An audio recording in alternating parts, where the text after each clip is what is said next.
Hi, my name is Morgan Promnitz, and this is the underside of a Hobie Mirage Pro Angler 12 kayak.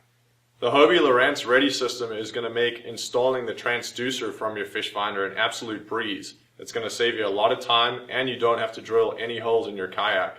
Running the cables in and out of your kayak are really simple. In order to install your transducer, we need to remove this cover plate to access this cavity right here. So the way we're going to do that is using a Phillips head screwdriver. We're just going to remove these 3 small bolts. So this is what your transducer and power cable look like. This particular transducer belongs to a Lowrance DSI fish finder. And so we're going to mount the transducer to the cover plate right here in between these grooves. So I'll show you how to do that in this next step. So your transducer is going to go in between these 2 grooves like that.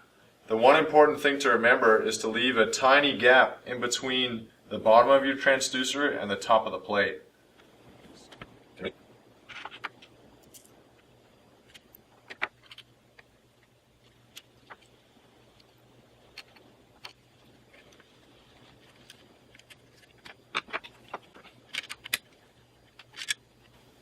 Now that our transducer is connected to the plate, we're going to take the cables and feed them up through the scupper hole. We're going to attach the plate back using these 3 brass inserts here and the small bolts that came with the boat. So now I'm going to unscrew the backing plate off of the wire cap, and the easiest way to do that is just by reaching through your rear hatch. So this is what your through hull wire cap looks like. It has the backing plate on the back. That's what I just unscrewed. It also has a small O-ring to help ensure a watertight seal. And then it also has this little rubber insert right here, which I'm going to slide out. And that's where you're going to run your wires from your transducer through. This is a tree of rubber inserts that comes along with your Pro Angler 12. And these little rubber inserts all have different diameter holes for suiting different diameter wire depending on what kind of transducer you have. You'll also notice there's a couple without holes in it just for ensuring a watertight seal, and that's how your through hull wire cap actually came with the boat.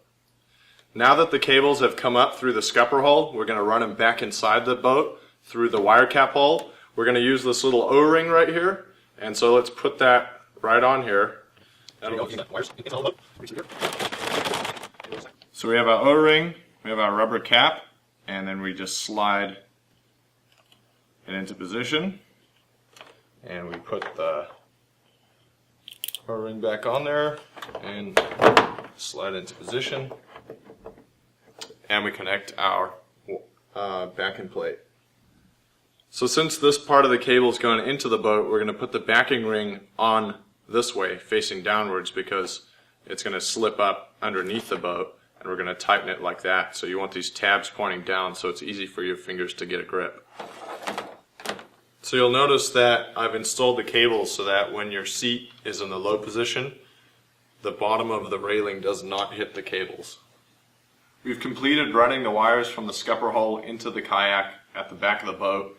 Now I've run the cables back up to the front of the boat. The next step is running your cables out of whichever side wire cap you choose.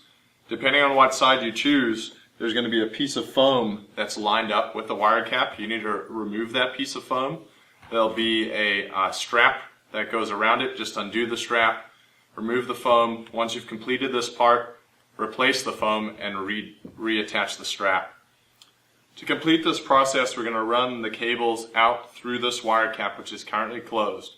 I've gone back to my my rubber tree, and I've selected one that houses 2 wires of different diameters. So we've completed the installation of your transducer and power cables. Now the monitor of your fish finder can be mounted on these mounting plates right here. The cables are adjustable, so if you want to store them out of the way, you need to pull some more cable out. You just connect it to your fish finder monitor. So that's it. We've installed the transducer in the cavity underneath the bottom of the boat, and we've run the cables up through the scupper hole inside the kayak with a fully waterproof connector, back out of the kayak with a waterproof connector, and the cool thing was we didn't drill any holes, we didn't have to glue anything. It's as easy as installing a fish finder could be. You have the option of mounting a fish finder on the left or right side, and later on in years to come, if you decide to upgrade your fish finder, it's an absolute breeze.